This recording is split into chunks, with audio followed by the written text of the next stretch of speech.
महेश्वर शिव के चरणों में मेरा प्रणाम है। इस कालखंड के प्रथम शिव के शिष्य और हम सबों के परम आदरणीय वरेण्य गुरु भ्राता साहब श्री के चरणों में मेरा प्रणाम है। शक्ति स्वरूपा माँ नीलम जी के चरणों में मेरा प्रणाम है। और नाम से ही स्पष्ट है, शिव गुरु महोत्सव मतलब शिव के गुरु स्वरूप की बात के लिए। शिव समग्र स्वरूप में तो वो ईश्वर है, महेश्वर है, देवों के देव महादेव हैं, उनके अनेक रूप हैं। यहाँ अभी उत्तर प्रदेश के एक प्रांत प्रयागराज में महाकुंभ के अवसर पे आज करोड़ों लोग वहां आ रहे हैं, जा रहे हैं।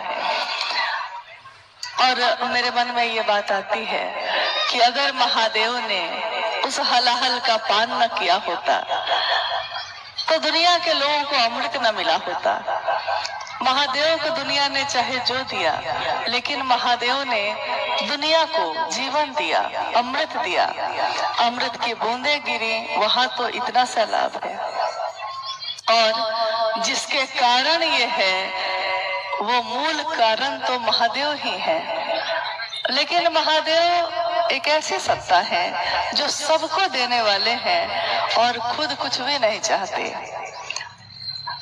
कहते हैं कि क्या वो करेगा लेकर चढ़ावा, सब कुछ त्याग के बैठा है जो सब कुछ त्याग के बैठा है, जो सब कुछ देने वाला है, उसको हम और आप क्या दे सकते हैं।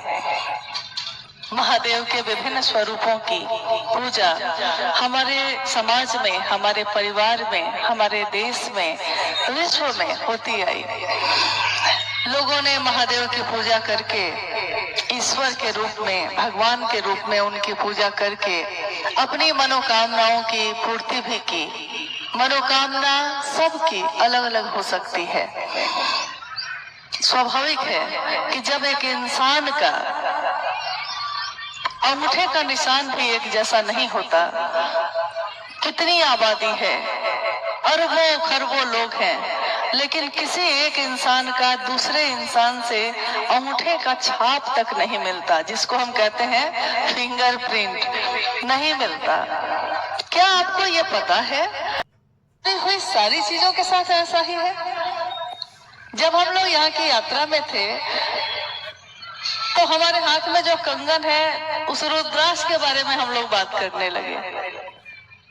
साहब से मैंने सुना कि रुद्राक्ष का भी यही गुण है, एक दाना दूसरे दाने से इतने पेड़ होंगे, इतने करोड़ों रुद्राक्ष होंगे, किसी का मेल किसी से नहीं है, यानी एक जैसा नहीं है, कुछ भी नहीं। ना आपकी आंखें, ना आपका शरीर, ना आपका अंग प्रत्यंग, ना आपका दिमाग, ना आपका दिल, सब की चीजें अलग अलग हैं, सबके निशान अलग अलग हैं।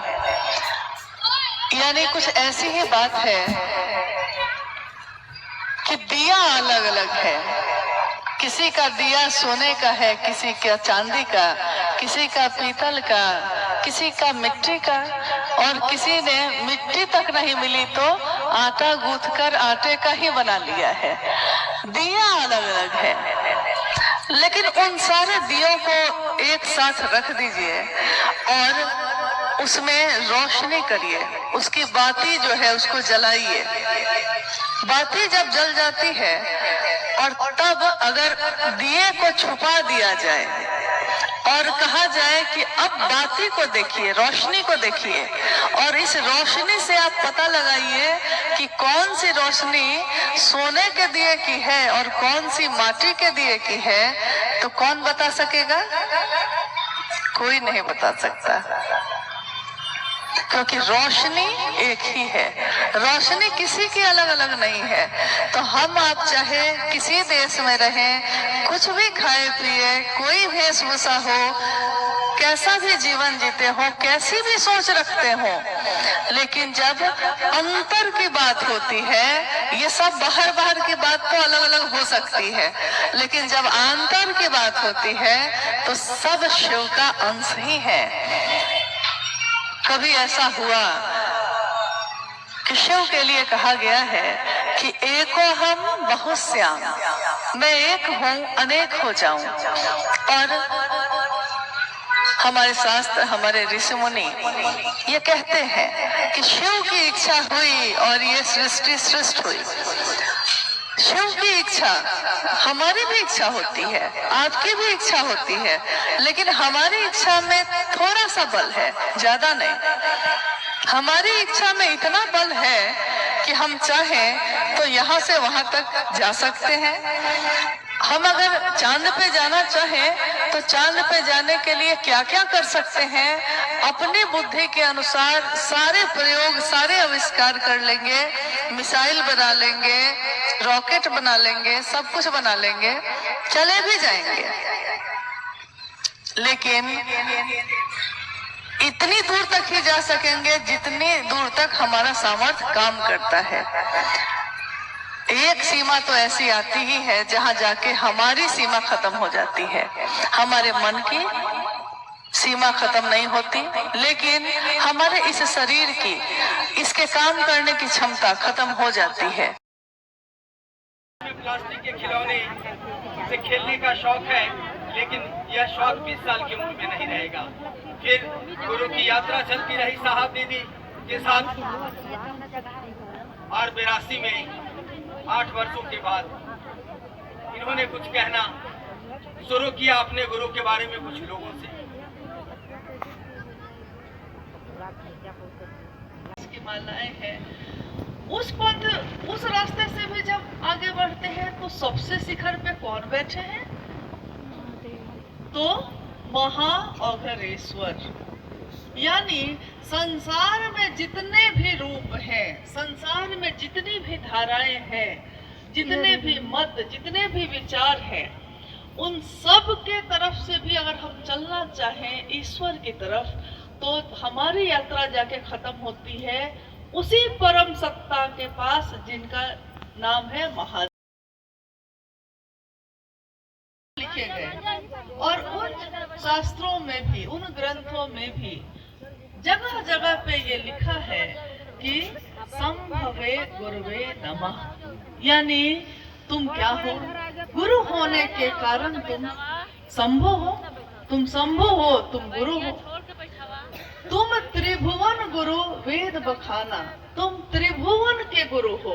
त्रिभुवन मतलब कि हम कहते हैं कि ये है पृथ्वी यानी मृत्यु लोक, और इसके नीचे भी एक लोक हम मानते हैं कि वहां भी एक लोक है, यानी पाताल लोक और देवलोक। यानी तीनों लोकों में कोई अगर गुरु है, सबका गुरु है, तो वो है शिव, और उनका एक स्वरूप है जगत गुरु शिव का। जैसे महाकाल, जैसे महामृत्युंजय, जैसे महाओढ़रेश्वर, वैसे एक और है जो है धरती के लोगों ने अपनी मनोकामनाओं की पूर्ति के लिए, अपनी इच्छाओं की पूर्ति के लिए शिव की पूजा की है। शिवलिंग पे जल चढ़ाए हैं, उपवास किया है, भूखे रहे हैं, फूल पत्ती, बेलपत्र और जल और दूध से अभिषेक किया है, यानी शिव की पूजा की है। लेकिन इस पूजा में हमेशा अपनी कामना रह गई, मेरी इच्छा की पूर्ति हो जाए, इसके लिए शिव तुम्हारे पास आए हैं। मेरी